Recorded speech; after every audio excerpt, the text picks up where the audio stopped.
ಕೃಷ್ಣ ಅವ್ರ ಗೌರ್ಮೆಂಟ್ ಇತ್ತು, ಸಿದ್ದರಾಮಯ್ಯನವ್ರ ಗೌರ್ಮೆಂಟ್ ಇತ್ತು. ಕೇಂದ್ರಕ್ಕೆ ಶಿಫಾರಸು ಮಾಡಬೇಕಾಗಿತ್ತು. ಲಂಬಾಣಿ ಬಹು ಜನಾಂಗದವ್ರನ್ನ ನಾವು ತೆಗೆಯೋದೆಲ್ಲ ಮುಂದುವರಿಸ್ತೀವಿ ಅಂತೇಳಿ ಬೊಮ್ಮಾಯಿ ಅವ್ರ ಸರ್ಕಾರ ಇದ್ದಾಗ ನನ್ನ ಜೊತೆಯಲ್ಲಿ ಚರ್ಚೆ ಮಾಡಿ ಮುಂದುವರಿಸ್ಬೇಕಂತ ಹೇಳಿದ್ವಿ. ನಾವು ಯಾವ ಕಾರಣಕ್ಕೂ ತೆಗಿಬಾರ್ದು, ಅವ್ರನ್ನೂ ಮುಂದುವರಿಸ್ಬೇಕು ಅಂತ, ಅವ್ರಿಗೆ ಅನ್ಯಾಯ ಆಗಬಾರ್ದು ಅಂತ ಹೇಳಿದ್ವಿ. ಆ ತಾಕತ್ತು ಎಂದಾದ್ರೂ ತೋರಿಸಿದ್ರೆ ನೀವು? ನಿಮಗೆ ಯಾರೇನವ್ರಿಲ್ಲ ಪಾರ್ಟಿ ಒಳಗೆ. ಜನರನ್ನ ದಾರಿ ತಪ್ಪಿಸ್ಲಿಕ್ಕೆ ನೀವು ಈ ಪ್ರಯತ್ನವನ್ನು ಮಾಡ್ತಾ ಇದ್ದೀರಿ.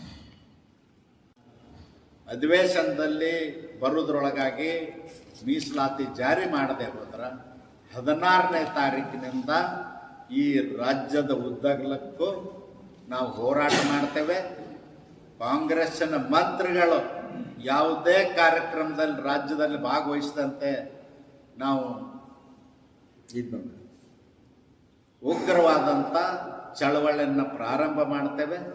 ಸರ್ಕಾರ ನಡೆಸಲಿಕ್ಕೆ ಬಿಡುವುದಲ್ಲ ಅನ್ನೋ ಎಚ್ಚರಿಕೆಯನ್ನು ಕೊಡುವಂಥ ಹೇಳಿಕೆಯನ್ನು ಇವತ್ತು ನಾನು ನೀಡ್ತಾ ಇದ್ದೇನೆ. 17% ಇವತ್ತು ಜಾರಿ ಆಗಿದೆ. ನೀವು ಯಾರಾದ್ರೂ ತಿಳ್ಕೊಳ್ಳಿ ಸರ್, ರಾಜ್ಯದಲ್ಲಿ ಎಲ್ಲ ಡಿಪಾರ್ಟ್ಮೆಂಟ್ನಲ್ಲೂ, ಅಪಾಯಿಂಟ್ಮೆಂಟ್ನಲ್ಲಿ, ಪ್ರಮೋಷನ್ನಲ್ಲಿ ಮತ್ತು ಮೆಡಿಕಲ್ ಇಂಜಿನಿಯರಿಂಗ್ ಸೀಟ್ ಅಲಾಟ್ಮೆಂಟ್ 17% ಆಗಿದೆ. 17% ಇಂಪ್ಲಿಮೆಂಟ್ ಆಗಿದೆ. 17 7 ಆಗಿದೆ.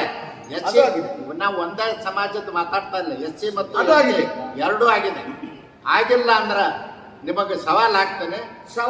ರಾಜಕಾರಣದಲ್ಲಿ ಒಂದು ನಿಮಿಷ, ಮುನಿಯಪ್ಪನವರು, ತಿಮ್ಮಾಪುರು ಆಗಿಲ್ಲ ಅಂತ ನಿಮಗೆ ಮಿಸ್ಗೈಡ್ ಮಾಡುವಂತ ಕೆಲಸ ಮಾಡ್ತಾ ಇದ್ದಾರೆ.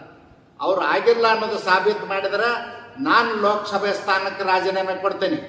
ಆದದ್ದು ಸಾಬೀತಾದ್ರೆ ಅವರಿಬ್ರು ಮಂತ್ರಿ ಮಂಡಲಕ್ಕೆ ರಾಜೀನಾಮೆ ಕೊಡ್ಬೇಕು. ಕೊಡ್ಸ್ಬೇಕಂತಿದ್ದೀರಾ? ಕೊಡ್ಬೇಕು.